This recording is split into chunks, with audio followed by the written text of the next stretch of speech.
They told you he wasn't ready. That a fifth-round rookie couldn't walk into an NFL locker room and challenge 10-year veterans for a starting job. That he was all hype, all flash, and not enough grit. They said the NFL would humble him. But Shedeur Sanders is rewriting the script. Not just for the Browns, but for every team that's ever prioritized draft order over undeniable talent. At this point in camp, it's no longer about if Sanders will get the job. It's about how long the staff can delay the inevitable without looking completely out of touch. If you're into the real story and all the messy twists they don't show on highlight reels, go ahead and subscribe. And if you're sticking around to see how this Browns QB chaos plays out, you should definitely be subscribed. And here's the kicker. He's not just playing well. He's playing with precision, with intention, with leadership. And most importantly, he's playing like a quarterback who knows the whole league is watching. Let's rewind a bit. When Shedeur arrived at Browns camp, the narrative was set before he even took a rep. Fifth-round pick. Flashy college resume.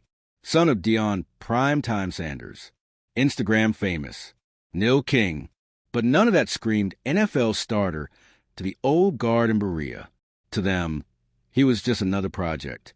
A raw talent to sit behind the veterans. Maybe one day, maybe next year. But day after day, throw after throw, Shedeur started poking holes in that timeline. On day 3 of camp, while Pickett was overthrowing slants and Flacco was checking down like it was 2015, Sanders stepped into a red zone drill and fired 3 straight dimes. Tight windows, fade routes, pressure in his face. Touchdown, touchdown, touchdown. You could feel the energy shift. Teammates took notice. The sidelines perked up. The media buzzed. But the staff, they kept the poker face. Great development for a young guy, Stefanski told reporters. Translation, let's not get carried away. By day 5, it was undeniable. Sanders had gone 7-for-10 in rapid-fire drills with 0 interceptions and 2 scores against the first-team defense. That same defense led by Myles Garrett, who, by the way, pulled Sanders aside after the session and said, "You belong here. That's not locker room fluff. That's a gold jacket defensive end recognizing game." And yet, even then, Shedeur was still repping second team in the next series. It was almost comical. Fans in the bleachers were chanting his name. Receivers were asking to be paired with him, but the staff stayed married to the veteran plan. Flacco and Pickett kept getting the lion's share of snaps. The narrative was, trust the process. But from the outside looking in, it was starting to look like the process had blinders on. And Shedeur? He never flinched. He didn't whine. Didn't post cryptic Instagram captions. Didn't take his cleats off and walk off the field. Instead, he just kept showing up early, kept staying late, kept stacking perfect practice days like a silent protest against the depth chart. The media started calling it the quiet takeover. Then came the padded practices. Now, padded practices are where you separate hype from real heat. Anyone can throw pretty spirals in shorts. But when the pads come on, the tempo rises. You hear helmets crack. The pocket collapses quicker. That's when we find out who's built for Sundays. Shedeur? He got better. He was rolling out under pressure, planting his back foot and delivering lasers to tight windows. He audibled twice at the line, read the safety blitz before the snap, and checked into a hot route that went for 6. He wasn't managing the game. He was controlling it. That's when Kevin Stefanski finally blinked. For the first time, Shedeur got full first-team reps in a live 11-on-11 scrimmage. And he cooked. Not flashy, not reckless, just methodical, like he'd been here before. Because in his mind, he finished the session 9 for 11, 2 touchdowns, no picks. Most quarterbacks would be high-fiving on the sideline. Shedeur? He was back at the film table 10 minutes later, going over the 2 incompletions like they cost him the Super Bowl. And that's what makes him different.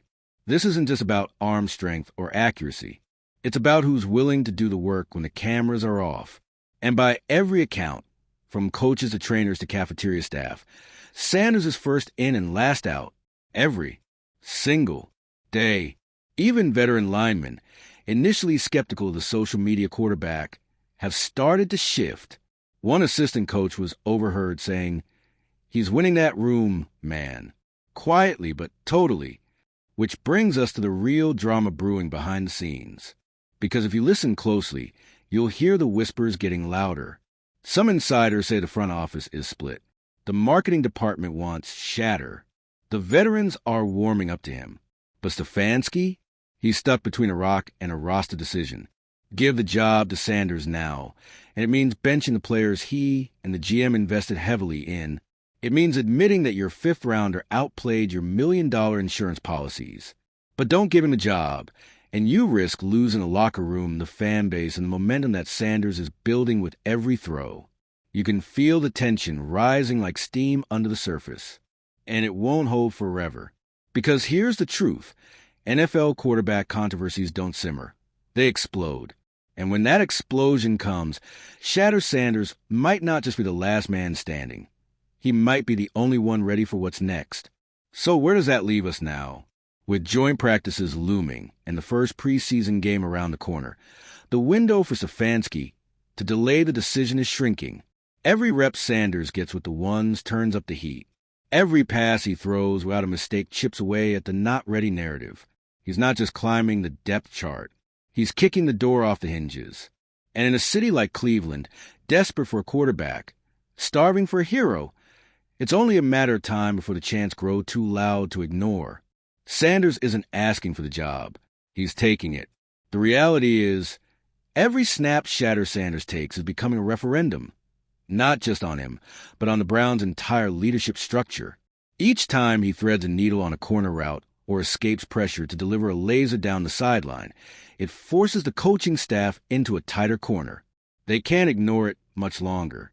Not when the players know, the fans know, and frankly, even the national media is starting to catch on. You can only keep the truth buried for so long before it starts kicking down the door. Even within the locker room, you're starting to feel a subtle shift. Wide receivers are staying after practice to run routes with him. Running backs are asking to work on option pitches. And the defensive players? They're admitting it's different when Shedeur is under center. More decisive, more dangerous. And it's not just hype. The Browns' defense isn't soft. Myles Garrett isn't pulling punches in practice. The fact that Sanders is carving them up methodically, not flukily, is something that should command serious attention. This isn't some TikTok highlight quarterback. He's mastering the playbook, recognizing disguised coverages, and executing with NFL-caliber timing. The problem is organizational ego is a stubborn thing. Dillon Gabriel was a third-round pick. That comes with political weight, even if his camp numbers don't. There's a fear that admitting Sanders, a fifth-round pick, might actually be better as akin to confessing failure. But here's the thing. This isn't about admitting a mistake. It's about fixing one before it becomes permanent.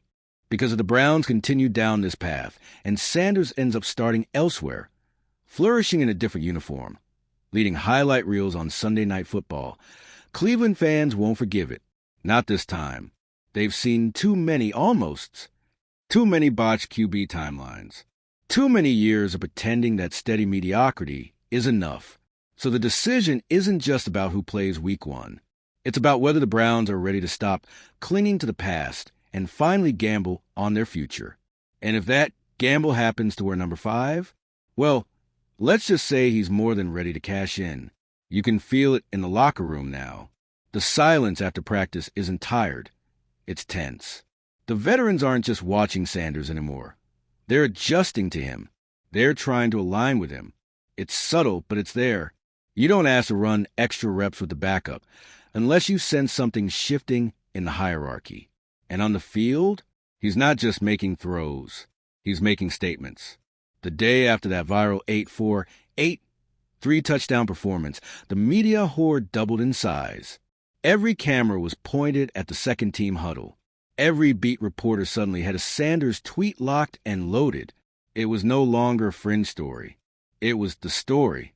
And then Kevin Stefanski stepped to the podium. He called it a rotation, said the reps were balanced, and that everyone will have a chance. But nobody's buying that anymore. When the box scores show Sanders outperforming Gabriel and Pickett again, and he still doesn't sniff a single first-team drive, That's not a rotation. That's sabotage in slow motion. Even the fans are catching on. One moment in particular blew up on Brown's Twitter. Sanders dropped back during a red zone drill, faced a corner blitz, and Florida pass just past the fingertips of the defensive back, dead center, into the chest of the tight and dragging across the back of the end zone. Clean, clinical, cold. The reaction wasn't just celebration. It was frustration. Comments flooded in. Why isn't he starting yet? What's the front office waiting for? They're going to lose him if they don't wake up. But that's the thing.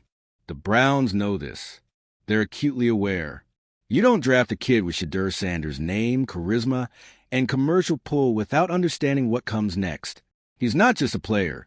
He's a brand, a movement, a ticking time bomb of opportunity and risk.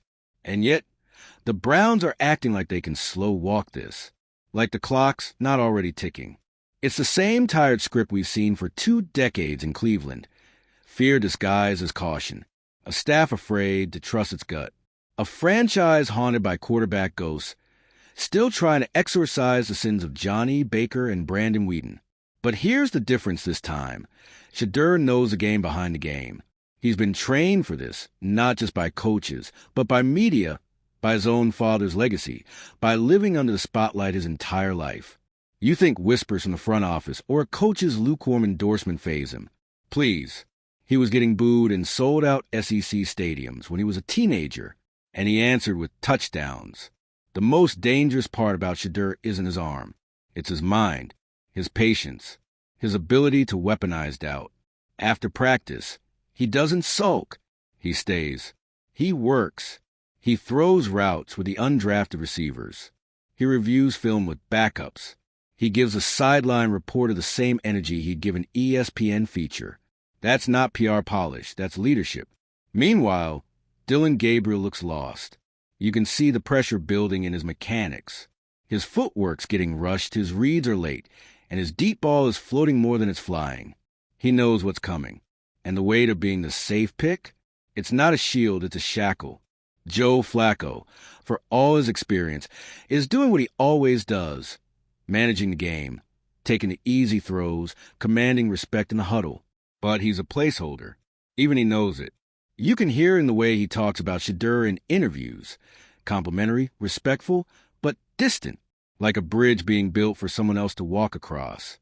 The problem is, that bridge might never be crossed if the front office doesn't get out of its own way. Because here's the nightmare scenario for Cleveland. They suppress Shedeur all season, lean on a crumbling committee of Pickett and Flacco, and finish 6-11 while their fan base watches Sanders' practice highlights rack up millions of views online. Next thing you know, another team makes a trade, and Shedeur walks right into a starting job elsewhere. And guess what? That fan base? They'll worship him. They'll buy the jerseys, build the campaigns, and give him the keys to the offense. Meanwhile, the Browns will be left holding a clipboard and a PR disaster. But it doesn't have to go that way. There's still time. The preseason is coming. Joint practices with live defenses. A national audience watching. All Stefanski has to do is give Sanders equal footing. One series. One full drive with the starters. Let the kid run with the first-team offensive line.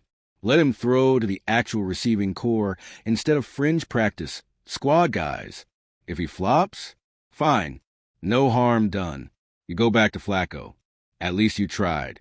But if he thrives, if he picks apart another defense with NFL eyes watching, then the pressure becomes impossible to ignore. There's a reason players like Myles Garrett and Jerry Jeudy have gone out of their way to praise Shedeur in interviews. They know talent when they see it. They live on talent. You don't get respect in an NFL locker room with flash. You earn it with execution. And right now, Shedeur is executing like a guy who's been here before. Because, in a way, he has. He's not the scared rookie hoping for scraps. He's the unshaken signal caller who led Colorado to primetime ratings, who carried a broken offensive line on his back, who still showed up even when the nation was rooting for him to fail. This camp isn't just his next chapter. It's his audition for something bigger. Not just the Browns' future. The NFL's future. Because sooner or later, Cleveland's going to have to pick a side. Are they the franchise that clings to safe picks and veteran placeholders, afraid to embrace a new era? Or are they ready to do something bold, something different? Are they ready to bet on a quarterback who doesn't just have the arm talent, but the mental toughness, the leadership, and the charisma to own the city? Because if they are, then Shedeur Sanders isn't just QB1. He's the face of the next Cleveland Browns era. With every practice snap, the stakes rise.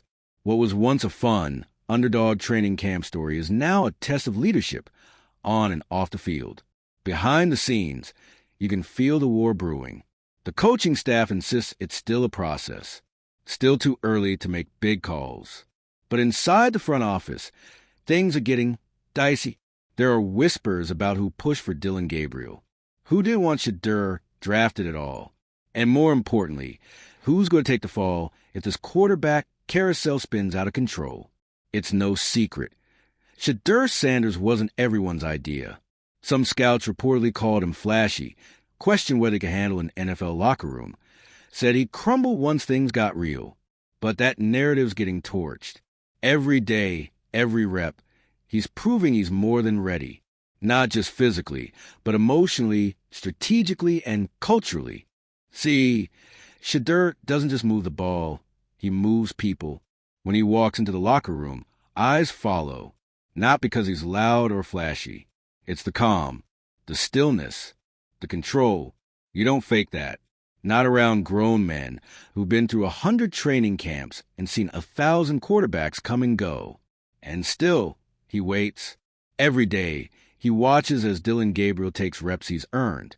He stays late while Joe Flacco wraps up media interviews. He fields questions about quarterback controversy with a grin and a shrug. He doesn't lash out. He doesn't play victim. He just works. And that's the part that's got the staff scrambling. They thought time would solve it, that Shedeur would plateau, regress, maybe let the pressure rattle him. But instead, he's accelerating. His reads are faster. His pocket presence more refined. Even the deep ball, once criticized for touch issues, is dropping like a feather into his receiver's hands. In team film sessions, guys are starting to ask for his clips. Receivers want to watch how he sees the field. Running backs are asking to work on RPO mesh points with him during breaks. He's not QB3 anymore. He's a gravitational force. And still, Stefanski hasn't budged. The Browns head coach, forever measured, keeps repeating the mantra.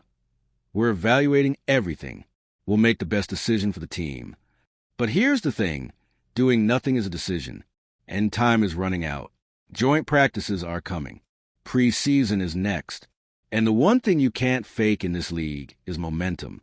Right now, Shedeur's got it. In buckets. If Stefanski delays much longer, he risks losing the locker room. And if he loses a locker room, it won't matter who starts at quarterback. The tension isn't just inside the walls anymore. It's on every talk show, in every tweet, on every fan forum. Browns Nation is watching this unfold like a drama series. And the latest episode only added fuel. A leak from inside the building that Shedeur's role might expand in the next scrimmage. Finally, a crack in the armor. And that crack matters. Because while Dillon Gabriel continues to flounder with inconsistent reads and batted passes, Shedeur keeps climbing. He's not forcing plays, not trying to wow anyone. He's just executing, again and again, with a surgical calm. One moment from practice this week went viral. 3RD and 11 in a red zone drill. Simulated pressure. 3 receivers blanketed. Shedeur scans, checks the second read, manipulates the safety with a shoulder twitch, and throws a laser across his body. Complete. First down. Veteran DBs high-five him afterward. That's not just talent. That's respect. The team sees it. The fans feel it. And even the media, once split, is now unified. What's Stefanski waiting for? Headlines are starting to trend. Local radio hosts are openly questioning the decision to keep Gabriel ahead of Sanders. One even called it a slow-motion fumble by the coaching staff. But maybe the loudest message isn't coming from the field or the media. It's coming from a merchandise store. Sanders Brown's jersey is selling out, not just locally, nationally, overseas. Social media is flooded with fans rocking his number. even though he hasn't taken a single official snap in the NFL. That's influence. That's impact. And it's not lost on Haslam. The Browns' owner may have kept his distance early, but lately, he's watching every throw. Not from a box, from the field, up close. And whilst Stefanski may try to keep the politics out of football, ownership knows better. They see what this could be. Because this isn't just about one position. It's about direction, about culture. The Browns can either double down on playing it safe or step into a new identity. And that identity, it has a name, Shedeur Sanders. But the clock is ticking. Week 1 is coming. And the Browns can't dodge a decision much longer. Will they make the right one? Or will they let another golden opportunity walk out the door? As the preseason opener nears, the Browns facility feels more like a pressure cooker than a football camp. You can sense the shift.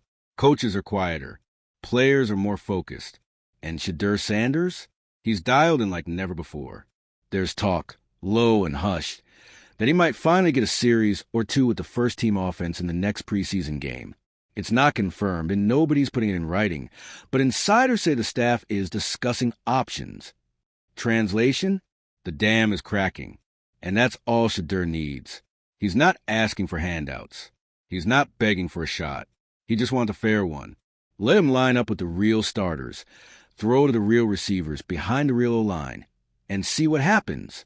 Because deep down, Shedeur knows the truth. Real football men can't ignore real production. The players know it too. Off the record, some of the Browns veterans are already talking like it's only a matter of time. One lineman reportedly told a friend, when Shedeur gets a nod, it's over. He's got it.